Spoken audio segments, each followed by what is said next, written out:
our boy George got a job for a Boring Company, Elon Musk's latest startup. That's what it was? Oh, man. We're recording right now, by the way. I didn't know that. I knew he was going there, but that's crazy. Yes. Which project is that? He sent it to me. I forget his title. He told me it was something about like a design engineer of some kind. Yeah. I know he's worked in robotics a lot. And yeah, that's wicked. He's very pumped. Yeah. Yeah. It's 100 the address is 1 Rocket Road. That's when you know. So that makes sense. When you know you've made it. Yeah. He's from what I understand, he's one of the and can't talk. We're gonna get this out of the way early. He's one of the first 50 hires for the company. What? So that's you get in at that level in a company like that. I mean, you can see Elon Musk's other companies and how far they've grown. Like having initial stock in a company like that is that's massive. Knew he was a smart guy, so I mean, can't say I'm surprised, but that's insane. Yeah. Cool. Well, and Elon Musk too. That guy is he's something else. Yeah. If anyone's into I don't know, listening about like innovative technology, go listen to that guy talk on the Joe Rogan podcast. Yeah, it's like borderline scary. Yeah, he's on another world. Mm-hmm. Yeah. That artificial intelligence. Yeah. It freaks me out. Well, and even, I don't know if this project is related to that, but aren't they already working on like underground roads or something in California? Yeah. I'm not sure. I didn't get a chance to talk to George too much about it. Hopefully he's in class again tonight and get more details. He could probably go on about that for hours. Yeah. I wouldn't even understand 99% of it. No, but it's cool. Yeah. That there's actually people in the world doing stuff like that. I know. pretty incredible. Speaking of weird technology things, Segway level 1000 today. To Amazon Prime? Oh, yeah. Chett was talking to me about, what's it called? Infra-Red light, which we'll get into. But yeah, so I'm definitely going to add it to my growing Amazon cart that I have right now. My dog has this habit of chewing tennis balls instead of just playing with them. So we went through 9 this weekend. Callie? Yeah. Well, yeah, Callie just crushes them. So you know how like then the tennis ball splits. And I got my fetch set up where I got a hockey net at the far end of my yard, and then I just shoot the ball at the net, and then Callie goes and gets it and brings it back. But then Ritz, the little one, straight up bitch for sure, just comes up, grabs the tennis ball and starts just ripping it to shreds. So we've gone through a lot. That combined with how many I've shot over my fence. Whoops. Yeah, so Amazon cart just full of tennis balls, got road hockey balls in there. And now I'm going to add this little device that we were chatting about a little bit before. How many things you got in that cart? That's it. It's all tennis balls and hockey balls, but there's I'm putting a big order in. Amazon's where it's at for that. You got Prime? Yeah. I ordered another George thing. He told me he orders all like his household items there, so Kel and I have started doing that. Yeah, Amazon's got everything. Like I think you could buy technically everything you'd ever need and never have to go to a store. Like you can buy groceries on Amazon. Yeah. It's the best. And also the owner of Amazon was recently in a divorce. And did you hear about this? Yeah. His ex-wife, what's the number? Got half of his estate, whatever you want to call it, and it was like billions, 800 billion or something. Oh my god! And she donated half of it, I think. Oh, I would hope because so. I mean, her quote was like, "What do you do with that much money?" No shit. Yeah. So, I mean, it's awesome. People have that amount of money, are willing to part with it for good causes. That's nice to see. Restore your faith in humanity today if you've been having a rough go with that for some reason. Let's think about how much $1 million is, and then think about how many millions are in a billion, and then 800 billion. Like it's ridiculous. It's mind-boggling. It's like if we start thinking about the universe too much. Yeah. You realize that. I can't do that. It freaks me out. It's too big. Too big. We need Neil deGrasse Tyson. Yeah. I don't know. Oops. But sorry. I don't remember. One of those. Some of that guy's voice, like, it's that and who's the guy who does all the Planet Earth documentaries? Oh, Morgan Freeman? No. Or another one. David Atten something. Wow, brutal with names. Okay. Whatever. I'd recognize it. Yeah. You don't need to know those just names. Like certain voices are the only thing. Like if I want to listen to something about the universe, that has to be Neil. And if I'm going to listen to a documentary about nature and things, it has to be that guy's voice. It's just something about it. That reminds me, one more thing that's 100% not related to anything fitness and health. And listeners are probably going to laugh at me because this is an old documentary, but I just watched it. Blackfish. Have you seen it? I've never watched it because I heard it's so sad I can't do it. I don't know. It's sad. It's not like a tearjerker. No. But I think it's an encouraging documentary, if anything, because we've kind of like realized, well, so first of all, it's about those killer whales. I think it's an encouraging one because we finally realized like this is basically torture and it needs to change. Mm-hmm.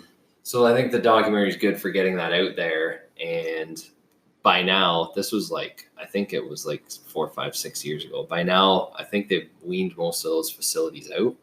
But there's still lawsuits going on. Like I don't know if you heard that, another Joe Rogan podcast. It was a former trainer at Marineland, I think, Canadian guy who's still ongoing in like disputes and like legal conflicts with Marineland. Just about some of the same old ridiculous shit. Like he's facing them or he's accusing Marineland? Both. Both. Yeah. They just like won't back down, even though, everyone knows by now that it's on those facilities. Like, yeah, it's wild. You got to see it. It's worth it. All right. You convinced me. If it's worthwhile. I was told it was just sad, so I was like, I'm not down with that. I don't want to watch. There's a lot sadder things in my opinion. Like Marley and Me, like no comparison. Oh God, yeah. Another one. I won't watch it. Not happening. Especially has a dog? No. Not gonna do it. No, there's no dogs in it, so you're good. In Marley and Me? Or in No, in the Blackfish. Yeah. It's cool. What are we actually talking about? We're gonna talk about that little gizmo you have. Oh yeah. That if you were following along with so last week, by the time you listen to this, last week. So we did coach takeover. Oh yeah, that too. On Instagram. Yeah. And then it was the day after the coach takeover. We did Murph in the morning, just a random Murph. The annual Murph though, we do it for Sean Markle's birthday actually. For some reason, that's what he wants to do on his birthday, so we do it. Yeah. Wore the vest this time around, and arms have felt a lot worse. But anyways, I hit them with the infrared light when I got home a couple hours after that workout. I'll use this thing. I don't know. I try and use it every day, but it definitely doesn't happen. I end up using it probably like 4 or 5 days a week. It's mine's just it's a little mini, like plug-in lamp essentially. Like you can, I don't even know what the size of it would be. It's like the size of a crock pot, maybe half the size of a crock pot, roughly, a lot lighter, but it just blasts infrared light and you can point it anywhere on your body. So infrared light, most people have probably heard of this in sauna. Infrared sauna, right? Yeah. So same idea, but mine's portable. Got it on Amazon for like $100. So again, can't say it's of the same quality, but hell, I'm gonna use it and try it and believe that it's working. But yeah, the infrared light is insane. I was actually, so before we started recording, I was telling Jesse that I've done a little bit of reading on this, but it's been a while. So I could remember that there was benefits, but I couldn't remember exactly what they were. So I just pulled up one of these old studies that I read. So this was from 2016, published in the Journal of Biophotonics, which is just study of light, essentially. So this one's called photobiomodulation. So this is, again, what you would group infrared light therapy into. Photobiomodulation in human muscle tissue, an advantage in sports performance, ? So remember, this is a light we're talking here, just a friggin' light that you're going to shine on yourself. This was a review paper. They looked at 46 total studies. So 46 different studies studying the effects of infrared light on athlete performance. Just to kind of give you, I'm going to read the very last line first. So again, this is the abstract. I'm not telling people just to go abstract reading, but this was kind of their conclusion. We raised the question of whether infrared light should be permitted in athletic competition by international regulatory authorities. So claiming that this is a performance enhancing tool. Yeah. Up there with like blood doping, I guess. Yeah, exactly. Probably be the same category. Which is, that's funny actually. So remember that recording we did with Jerry Enid about the, like the biomechanics and I don't think we've really mentioned this one, did we? No, it was more just like other gadgets, wearables. Yeah, it's more wearable technology and things like that. Yeah, so I guess you could kind of sort of lump this into the same category, but so yeah, what does it do? Like, why does it improve your performance so drastically? Well, so again, this based on this review of 46 other studies, infrared light therapy can increase muscle mass gained after training, decrease inflammation and oxidative stress after training in muscle biopsies. That's pretty ridiculous. Yeah. So we could break that down a little bit. Yeah, let's do that because I want to know how, like, how is a light like a correlation thing through the studies, or if there was something mechanical that they were able to discover. That's what I'm curious about. Well, they said this one says muscle biopsies in particular, so that would mean that they're actually taking could mean in a lot of these studies they're taking a tiny little chunk of the individual's muscle tissue, and then they, you can do all sorts of things like that. You liquefy it, and then you can study it over and over again. Look at expression of different like markers of inflammation. They obviously looked at markers of oxidative stress. You could do 1,000 different things once you have like a tiny little chunk of someone's tissue. That's cool. So I don't know what other specific techniques they use, but like our listeners, I'm assuming you guys already know because we talk about this all the time, but after you train, you have an abundance of inflammation and oxidative stress. And that's basically what's preventing you from just training all day, every day. Right. Yeah. Got to recover from those stressors in some way. And this would be, what do you say? Hormetic stressor? Is that the word? Yeah. That's so what this it light is, itself. Yeah. Can you explain what the hell that is? Hormetic stressor is just a term used to describe. It's the most popular phrase or saying is that which doesn't kill you makes you stronger. So a hormetic stressor is it's a stressor to your body, but it's one that ends up being beneficial. So exercise is another hormetic stressor. Okay. But all hormetic stressors they follow this inverted U-shape effect in that once you hit, too little of hormesis or hormetic stress is not good for us. So classic example again would be someone who doesn't exercise at all. Mm-hmm.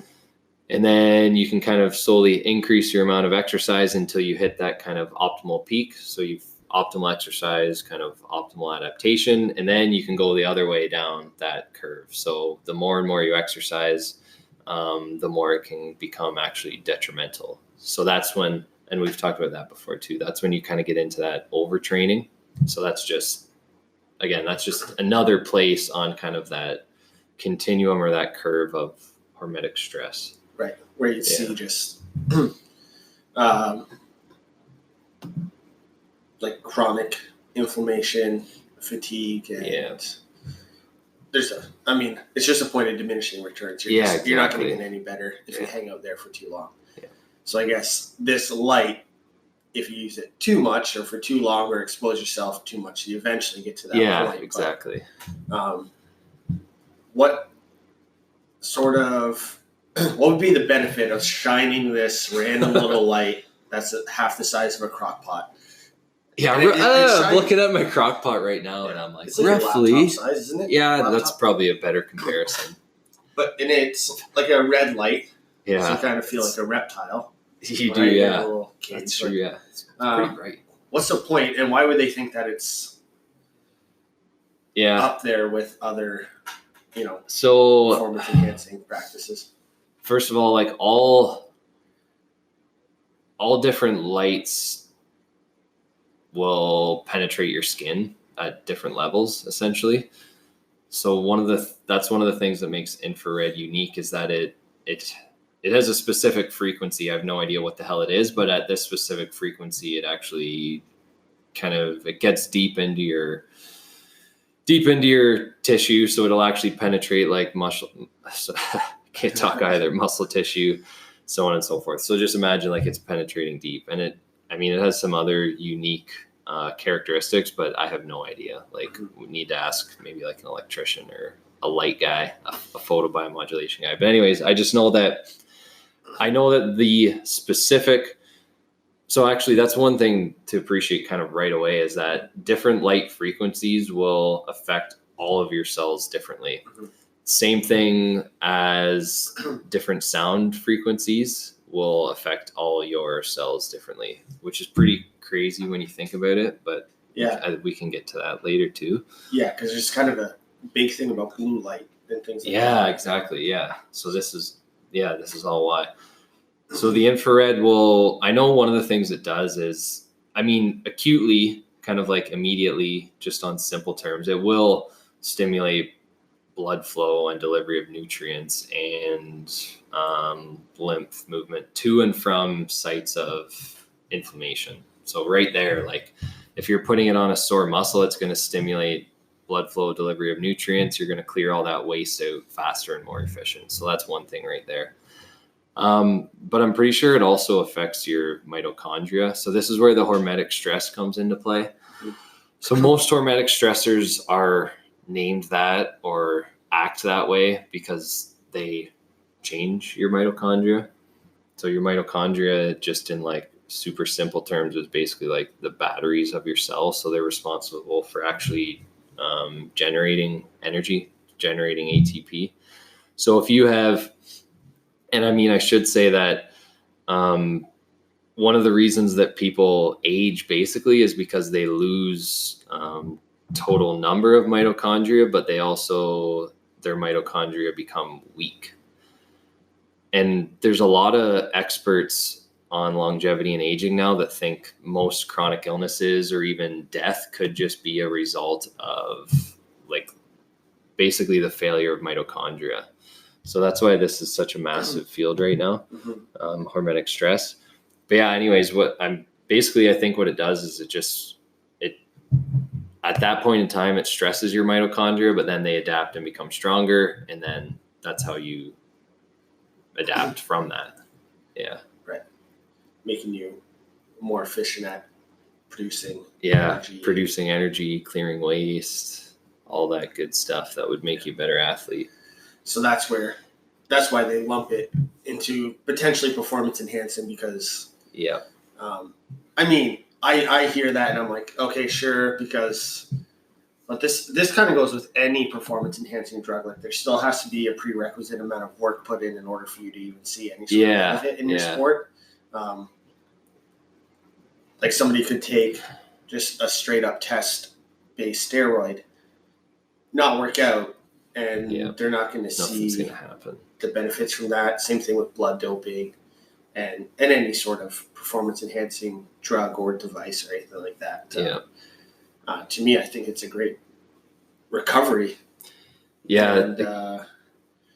And it's something that you can force change on a cellular level with out having to go and run a hard 5K, for example. Yeah. You know what I mean? Yeah. Like something that you could do. Like this morning you were doing work or eating or something while you're using it, right? Yeah. But you still have to allow your body to recover from that stress because it still is a stress. Yeah. I was just thinking, the infrared's interesting because we were talking about this, the thing with steroids, you still have to put the work in, but the infrared light's interesting because, I mean, you could hypothetically just go and sit in a sauna that has infrared light before or after doing nothing, and you'd technically still be getting a lot of the benefit from it because you're still getting that exposure to the infrared light, and you're still going to be, again, kind of stressing your cells, and then in the end making them stronger. So it's an interesting one. So this isn't the same. This is kind of like it's a wee bit different. And so, like, again, reason I say that is because more studies they've done, there's a pretty like famous or popular study that they did in Finland where they looked at they followed people for several decades, and they did two major different things. They just tracked the amount of time that they spend in a sauna, because sauna bathing is massively popular over there in Scandinavian countries. So they tracked how often people use a sauna, and then they just tracked basically how long they live.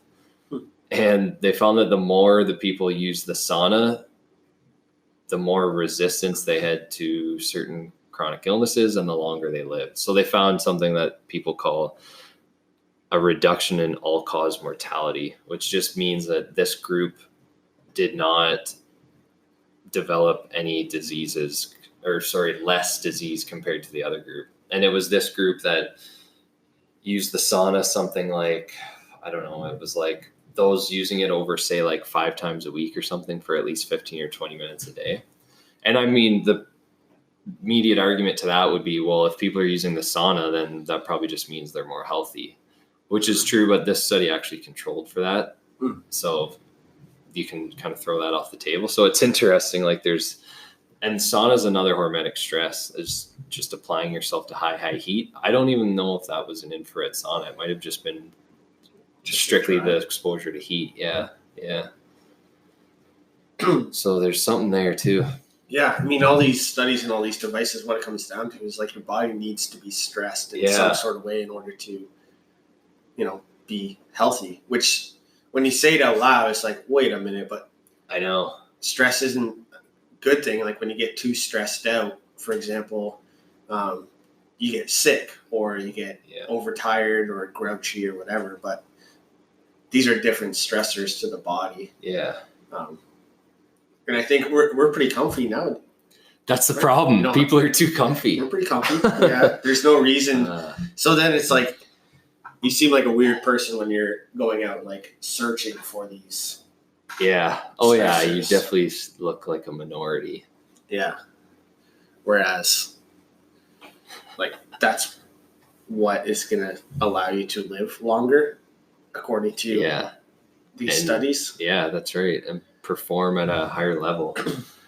You know what's that one makes sense. The performance thing makes sense to me. It's like if you're training harder, you're doing whatever, and you're putting your body under stress. Like you got the skill acquisition from putting in the reps. You got the you got the adaptations in your body. That stuff makes sense to me. But from just a health standpoint, it's interesting to me that it blows my mind, all this stuff that comes out. And I mean, it's not new information, but it's new to me for sure. So learning about now a light that you shine on yourself can cause stress to the point where it forces your body to adapt and become better or more healthy or more efficient is it's pretty cool, man. It's pretty crazy. Temperatures are fucking cool. Like the whole hot cold thing. Actually, I forgot to mention infrared light they're using it in clinical settings now. Treatment of cancer, even treatment of neurological issues. I've seen them use it for Alzheimer's disease. It's massive. All the same mechanisms, like basically making your cells stronger if we just simplify it. Yeah. It's cool stuff. Yeah. training yourselves? The cold thing too it's wild. It's just funny to think that a lot of these things are kind of tools that people have been using just on a regular basis as part of their everyday life in certain parts of the world. Like they've been doing this forever, and then over here it's like, no, I don't want to be cold. Yeah, for sure. Right? Like, it's all like hippy dippy when you start talking about hot cold exposure, breathing practices. Yeah, I know. Now, like light exposure at certain frequencies.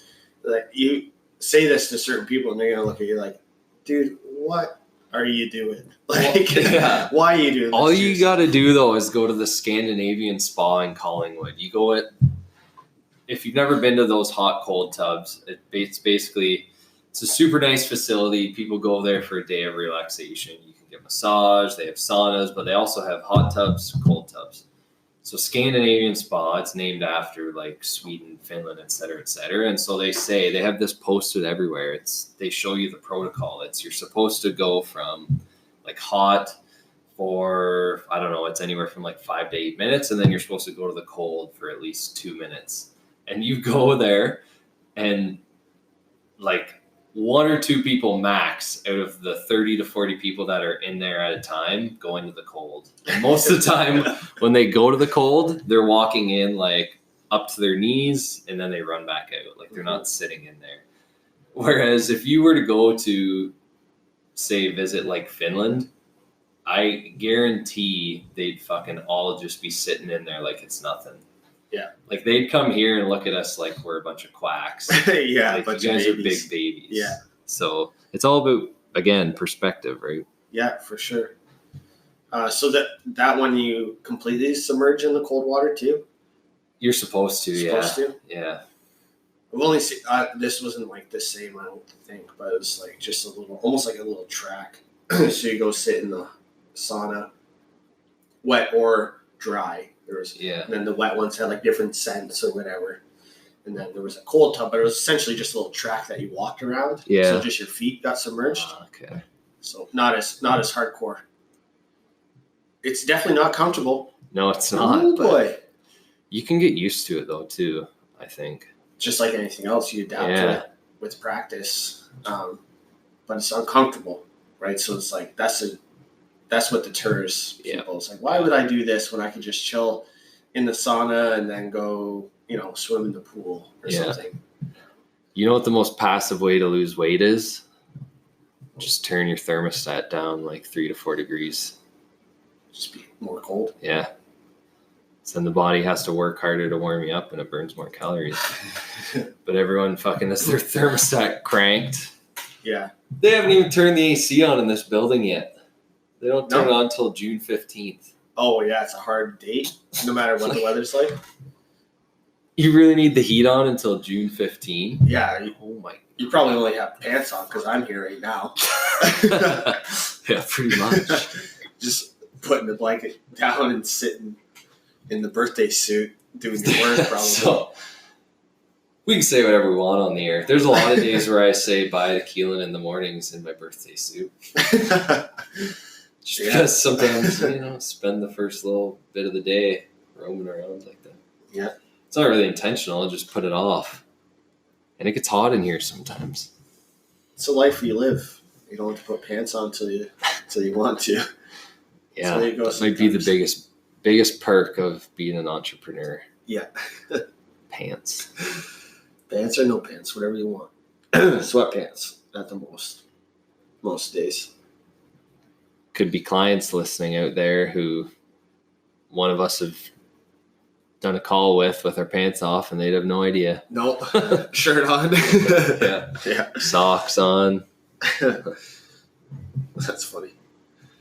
Yeah, I think that's kind of like a cool metaphor for the whole thing, and kind of leads into a question that I got from Instagram. Yeah, another good segue. So I like it.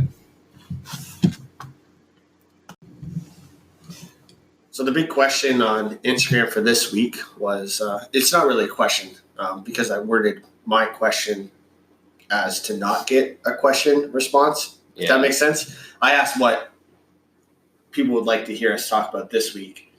And I got a gem. It's this person wanted us to talk about the fear of failure.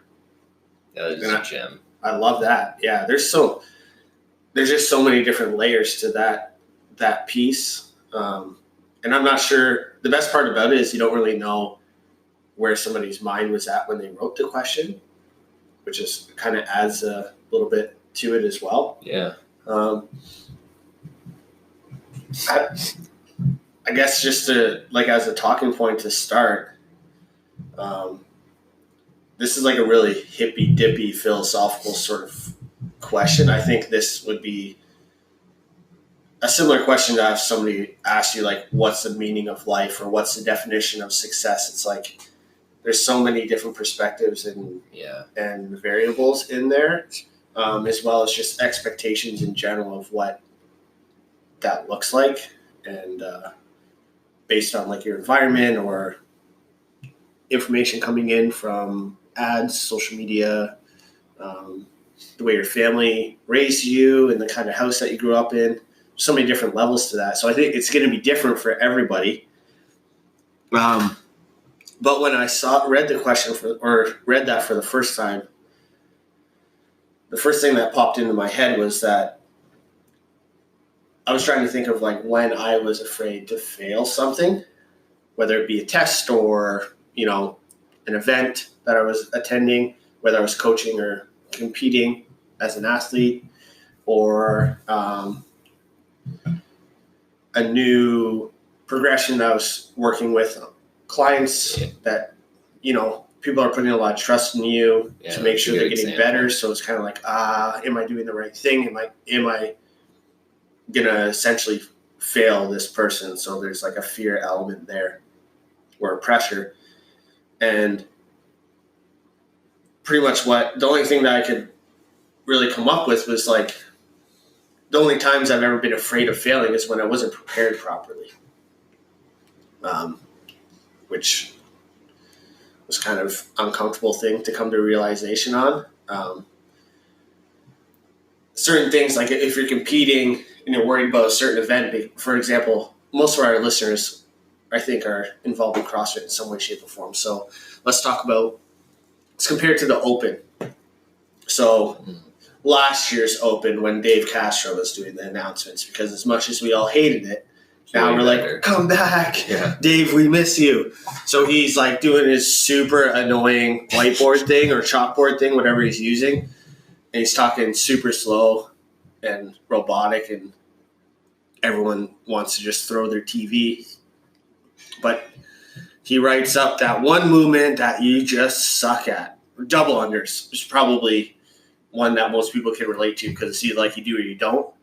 And it seems like some people can just work on them forever and never make any headway. Then it's like a click, and it's like, oh, why didn't I just do that the whole time?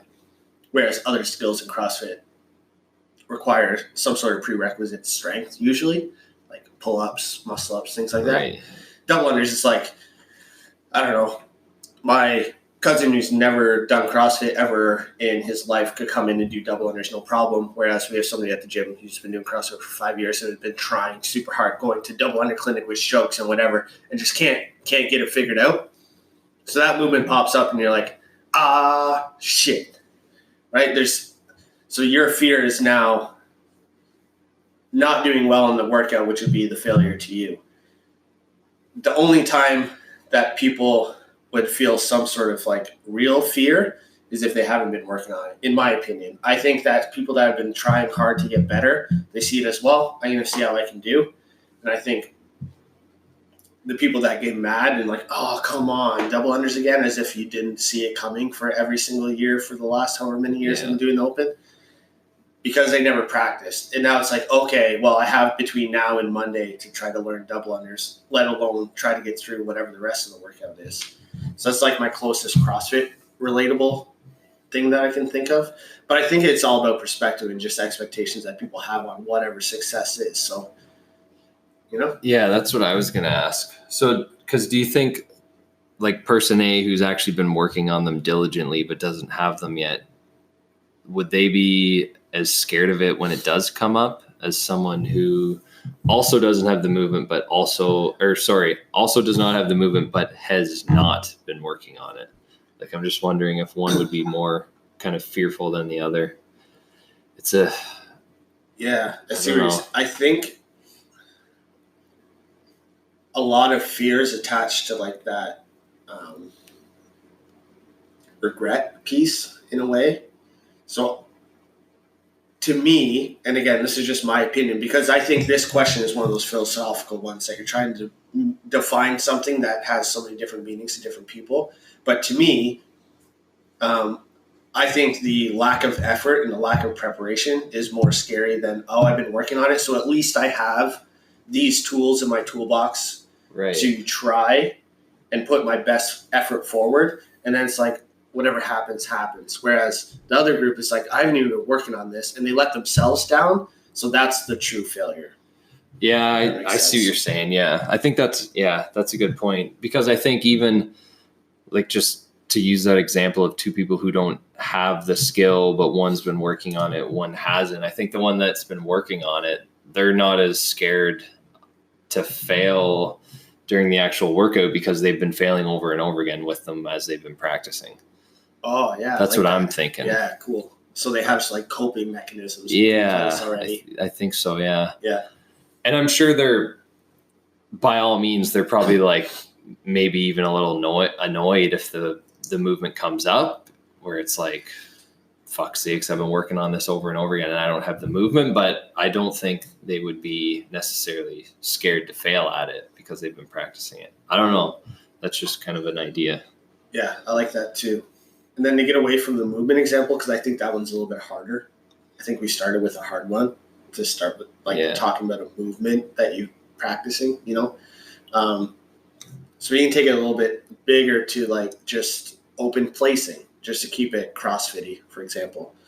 Like if you have your expectations built up to be in a certain level relative to your peers, which is what the open is, right? It's it's comparison across however many people sign up for the open.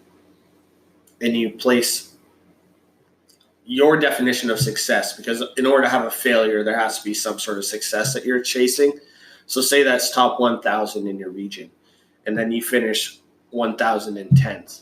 Like you have to decide if that's a failure, and you also have to decide if that's actually a success point for you. Because I find in most cases, and people that I talk to at the gym about whether it be competing or nutrition or just consistency and how they're feeling on like a personal level about their results, it usually just comes that their expectations are just out of whack because they're not aligned with what they actually want. Yeah. So then they create so much stress and anxiety around it, and then that comes out as like a fear response. And then you run into like the fight or flight sort of thing, where it's like they're either very defensive, like the fight, or they're just like avoiding the situation altogether, which usually results in them not coming to the gym and working out because they're so afraid that they're not going to hit this, unicorn expectation that they've just created, that it's easier to just not do. Yeah, I got you. I think that's a good example too. I think you can kind of draw that back to, again, just like goal setting, really. Mm-hmm. Like if you don't have your goals clearly defined, then you're more likely to be scared to fail, I think. Yeah, I agree. I think that debunks the whole fear failure thing. Yeah. Right, because if you have an appropriate goal set for yourself and expectations that are realistic, then you don't really, it's super cheesy, but it's like it's not, you didn't lose, you learn, right? You don't lose, you learn sort of situation, because you're like, oh, well, you can go through your checklist of things that you have clearly defined as your goals and decide why it did or didn't happen for you. Yeah, and that's what I was going to say. Like if you have your main end goal, we've talked about this before, like, and I know there's a phrase for this, but I forget what it is, but you have your main end goal and then you kind of have your clearly defined steps along the way that are also, they're kind of like smaller goals, but they're all necessary steps to get to your ultimate goal. Yeah.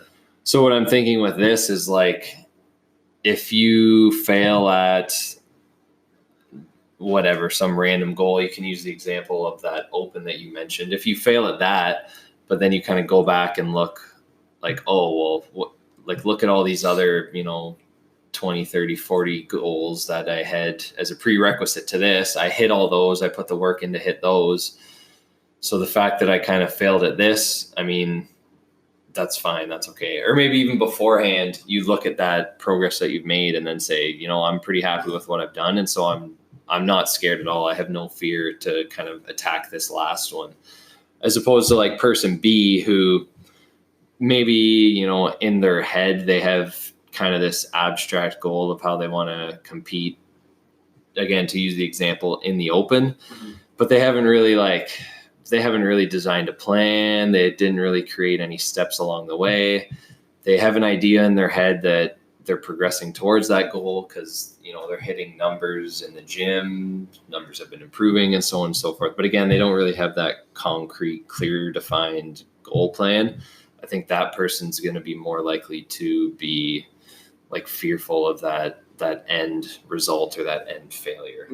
And again, like this is for the people who, if you don't really give a shit about that end result, then that's fine. Like that's not really who we're referring to. I think it's like you said, it's the people who are getting all worked up, anxious, scared, nervous about that end result or goal or whatever it is. And then it's okay, well, what was their path like beforehand in terms of goal setting? I know that's all kind of a little abstract, but I think you can kind of make that separation basically. Yeah, I totally agree. And then just that person that you're describing, they are getting better, right? You mentioned they're like consistent at their gym, their numbers are going in the direction they want to. Then they miss all those successes that they have. And those are the things that they wanted all along anyways, because that's what they actually did, right? Like that's always my thing. It's like, well, if you don't achieve something, in most cases, because you didn't do what you needed to do to get there, right? There's some things that aren't the same. Like every kid all my friends growing up, because I was just in the community, like you want to win a Stanley Cup. You know what I mean? Yeah. None of us have. But also none of us actually did what we needed to do to even get ourselves into that situation. Yeah. And then, that's just, it's like having a goal of making it to the CrossFit Games. It's like, well, there's so many different variables and uncontrollables in there that like, that's just a bad goal. Yeah. You know what I mean? Like that's a dream. That's not a goal. And I think those are two very, very different things. And I think another like classic example, I think, would be someone who says, okay, I have a goal to do bar muscle up or ring muscle up by this set point in time. But that's just their goal. And then they don't break it down and say, all right, before that, in order to hit that goal, I need to have, say, 6 to 8 strict pull-ups. All right. So before that, I need to be able to do 2 to 5. Before that, I need to be able to do 2 to 5 eccentric pull-ups. Before that, I need to be able to do, I don't know, like 1 slow lower, whatever it is. Like, point being is that person who has made all those steps beforehand, if they get to the end, like let's say a year later, they don't have that bar muscle up, they don't have that ring muscle up, well, they can then go back and look at those other intermediate steps and say, oh, well, I put the work in, look at all these other gains I made. I hit all my other goals. Big picture, I'm still 1,000 times closer to that ultimate goal. I just need to keep working. As opposed to person B, because they didn't have those goals, they didn't, track it, they didn't write it down, whatever the system is, you lose sight of that. Right. I know it sounds crazy to some that you lose sight of it if you didn't actually like track it along the way, but you do. Like even if you hit some of those along the way, if you didn't have some type of system to like recognize that you hit that goal, it's just not the same. Like we're kind of funny creatures that way. Like if you finish third in a race and get a medal versus finish third in a race and there's no recognition whatsoever, that's a big difference to some people, right? Mm-hmm. Like it's some people need that, like that attachment, that immediate gratification, that quantifiable metric. Like those are powerful tools for sure.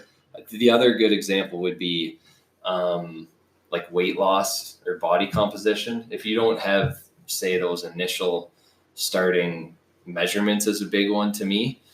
then you can, again, lose sight of progress you've made, because everyone focuses on the scale. So if you get 3 months down the road, the number on the scale hasn't changed.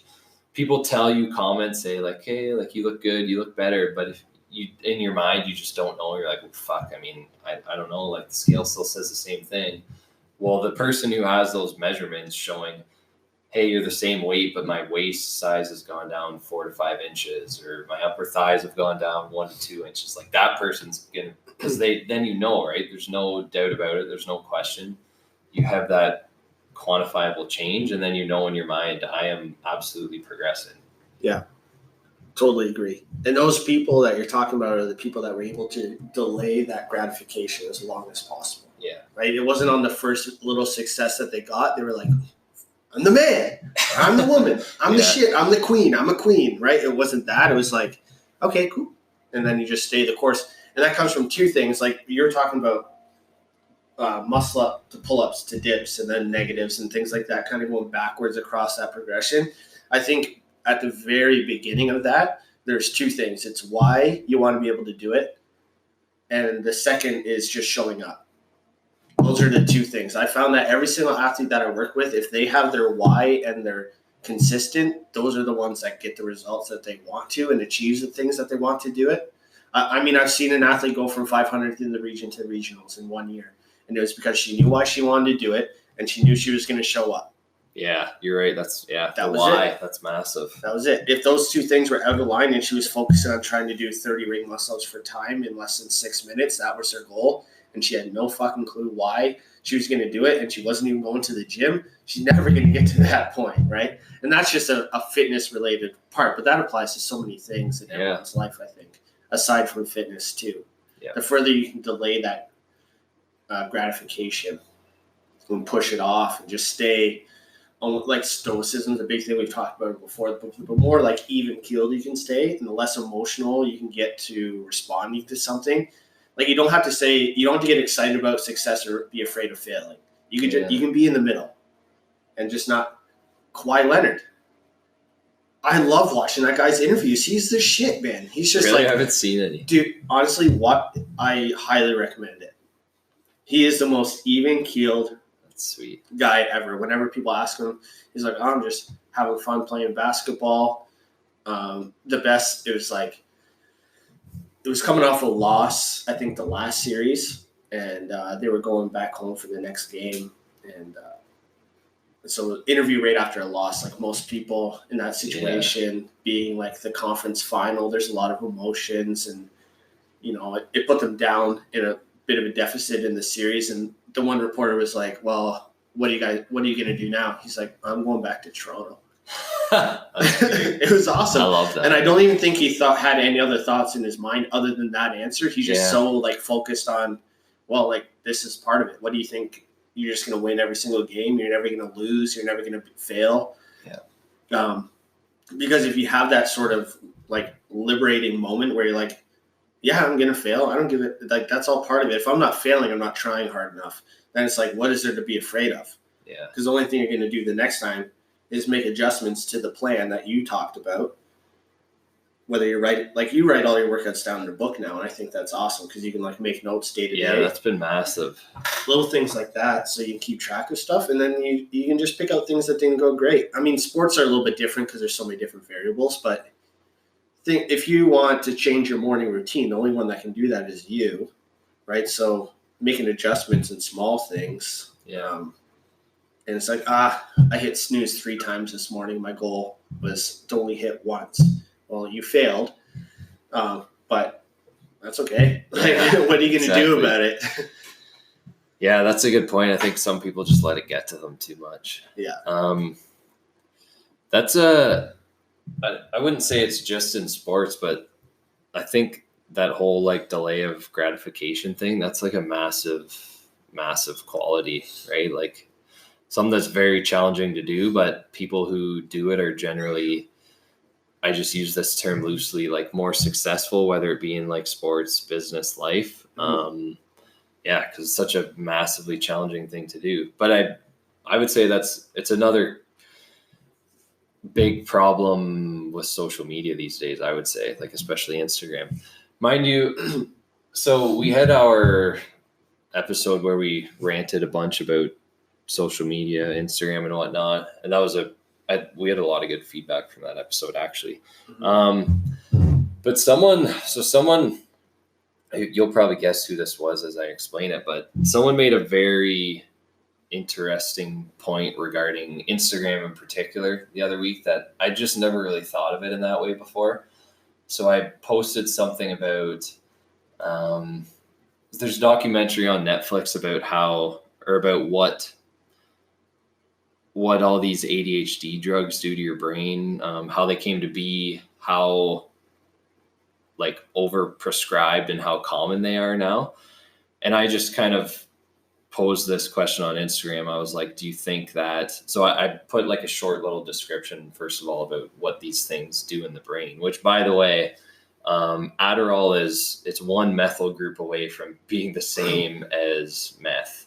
So it's what these drugs do in the brain is pretty insane. Like it's literally increasing amounts of active dopamine, which is stimulating a massive reward response. So it's pretty fucking crazy what they're doing. And then you consider that kids get put on this at young age. And then you think about all the other natural alternatives that are never, ever explored, which do the exact same thing. They increase dopamine in the brain in these particular regions, nucleus accumbens, substantia nigra, like all these reward pathways. But I guess that's kind of a separate story. But anyways, so just based on a couple of these different things, I was just like, do you think that these have any influence on, what was it? It was like on how people deal with social media, or how did I word that? Maybe I just put, do you think these have any influence on like mental illness? Because we're kind of combining this with something that's also very, very rewarding, like Instagram or social media. I don't know, something like that. But anyways, so like kind of the runaway most popular answer there, which at that point in time was my opinion as well, was that yes, they absolutely have an influence on this increased prevalence of mental illness. But someone said, there's only a couple people who said no. I got the reason from one person, and they basically just explained that if you are, it just depends. It depends how you are using Instagram or using the social media tool or whatever it is, because there's thousands and thousands of examples of people out there that are, and I like to think, I mean, I try to be an example of this as someone who's using it like for good, using it for their business, using it to spread something they're passionate about. So the point of this message was, it's not that the actual Instagram or the actual social media platform, it's the problem. The problem is people's perception and expectations of that tool is completely fucked up, and they just don't know how to deal with those emotions that it's creating. And I thought that was like spot on, unbelievable. Yeah. I was like, you know what? That's very, very true, very accurate. I think so. You kind of just, I like to think in terms of like upstream, downstream. So when we look at, if we look at a specific illness, cancer, whatever it is, like cancer is not a good example, but if we look at, I don't know, just some type of gut issue, I always say you have to look, if you want to address the issue, you always want to look upstream. So what is like the number one primary cause of that? Not what that's causing, that's causing, and so on and so forth. So the reason I bring that up is because in this example, yes, technically Instagram or the social media tool would be upstream of possible, just say like mental illness complications. But what's even potentially higher upstream than that social media tool? Well, it's like this individual suggested, it's that people's values and kind of perspective and what they expect to get out of this tool is just, like I said, completely messed up and out of whack. And so it's higher up in the, what the hell did I call it? I forget the word that I called it. Upstream? It's higher upstream than this actual like Instagram tool. And so I just think that was kind of very, very clever, but also spot on. And that, like, if you just go into it with a different mindset in the first place, well, then it shouldn't really even affect you, right? That's right. Because it's a tool. I like that a lot. Yeah. It's like any tool that you have, like a hammer, for example. A hammer can build stuff or it can break things. Exactly. Right? Yeah. Everything has not only two, but probably hundreds of different uses and perspectives that could be placed on it. You got to take care of number one first and make sure that you're using it for the right reasons. And I know both of us really have a hard time with it still. And I mean, I love the perspective and I 120% agree, but I'd be lying if it's still in the back of my mind. I'm like, I don't want to be putting stuff on Instagram just to like pump my tires. Oh yeah. You know what 100%, I mean? Yeah. And that's probably something, because you're not, like, none of your stuff on your pages, it's all education and it's all giving, essentially content, right? And that's it's content creation, and that can be for anything. But I think, it almost needs its own course. Yeah. Social media almost needs its own course in school to help teach kids how to use. It's just like we had type. Did you have typing? Yeah, all the right type. I had typing, all the right type. Yeah, we had to learn how to use computers in the type fashion. I need to do all that stuff, right? Yeah, or an Excel program or something like that. I think it would be really interesting to see if a school added a program like that to help with using social media for good and just focused on it from that perspective and didn't even entertain the bad side too much. Yeah. You have to show both sides of the coin. But more teaching kids what they could do to like help bring up their classmates and teammates, and instead of searching for that instant gratification, which on social media is really easy to see because it's a like or a comment. Exactly.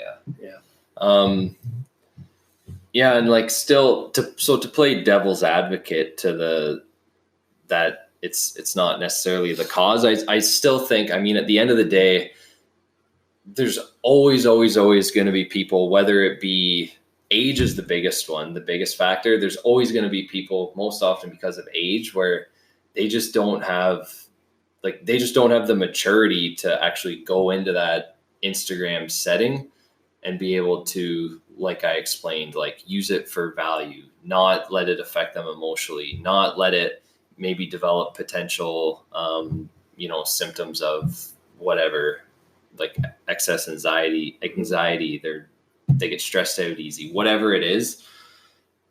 You still can't ignore that, in my opinion, that there's always going to be a cohort of people who just, frankly, just for whatever reason, maybe it's their upbringing, whatever, they just don't have the skills to deal with that. And so I do think that there's still a lot of scenarios where it perhaps could be causation number one, but I don't know. I guess that's just speculation.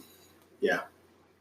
Because then someone could still argue, well, then it's up to their parents to educate them on that. And I think then you get kind of into like a social argument, and that's a slippery slope. Yeah. I think that would be comparable to like when cars were made for the first time, and it's okay, so we're asking say like our generation made cars, but we're going to ask our parents to tell us about cars. Yeah. You know what I mean? Like, I'm not going to look to my grandparents or my parents to tell me about social media. They don't know shit. Yeah. They don't know anything. It's like, they want to like pictures of puppies and shit. They don't know what it's for. Right. So like, and even for us, we're figuring it out as we go. So who are we to tell somebody else how to use it?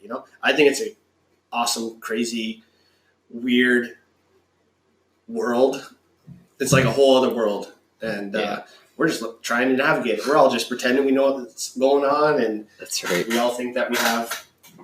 Well, I don't have it figured out. I don't think everybody actually thinks they have it figured out. I take that back, but you know what I mean. It's crazy, crazy times. We got 6 seconds. All right. See ya.